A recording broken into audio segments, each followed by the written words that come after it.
Hi friends, कसे आहात तुम्ही? आय होप तुम्ही सर्व खूप छान असाल. हे मी जे पेने तर तुम्हाला दिसतच आहे. आय एम शुअर तुम्हाला कळालेलं आहे की आपण आज पास्ता बनवतोय आणि ही पास्ताची डिमांड माझ्या लहान मुलाची होती. तर मला तो बोलला, मम्मा मला आज पास्ता पाहिजे स्कूलच्या टिफिनला.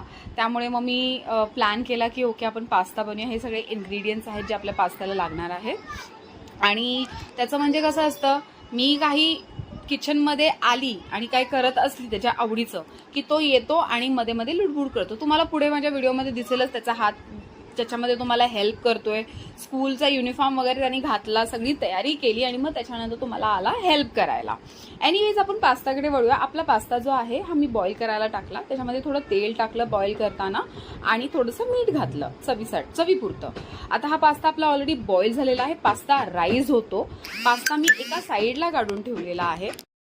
सध्या माझ्याकडे स्ट्रेनर नाही आहे, सो मी एका स्पूनच्या हेल्पनी तो पास्ता तसाच काढला. त्याच्यामध्ये पाणी तर एवढं राहिलं नव्हतं.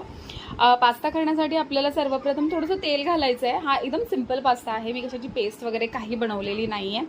तेलामध्ये आपल्याला डायरेक्टली पास्ता ॲड करायचा जो बॉईल केलेला आहे. त्याच्यामध्ये मी टाकला पिझ्झा पास्ता सॉस. हा पिझ्झा पास्ता सॉस आपल्याला चांगला मिक्स करून घ्यायचा आहे. मिक्स करून झाल्यानंतर हा असा दिसतो. त्याच्यानंतर हे मिश्रण मिक्स करताना सुद्धा मी हे गॅसची फ्लेम जी आहे ती बंद केलेली आहे. अदरवाईज ते आपलं करपून जाईल सगळं. ह्याच्यामध्ये मी टाकले आहे ऑरिगॅनो आणि त्याच्यानंतर हा बघा, हा माझ्या मुलाचा हात आहे. हा मला बोलला की मम्मा मी हे इन्ग्रेडियंट्स टाकणार. हे बघा कसा टाकतोय तो ऑरिगॅनो. सगळा कॅमेरा माझा कव्हर केला त्याच्या हातानेच.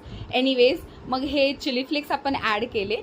पहिलं तर आपण ह्याच्यामध्ये आपण ॲड केलं मेयोनीज. त्याच्यानंतर आपण ॲड केलं ऑरिगॅनो आणि हा आपला पास्ता रेडी झालेला आहे. एकदम सिंपल आहे हा पास्ता.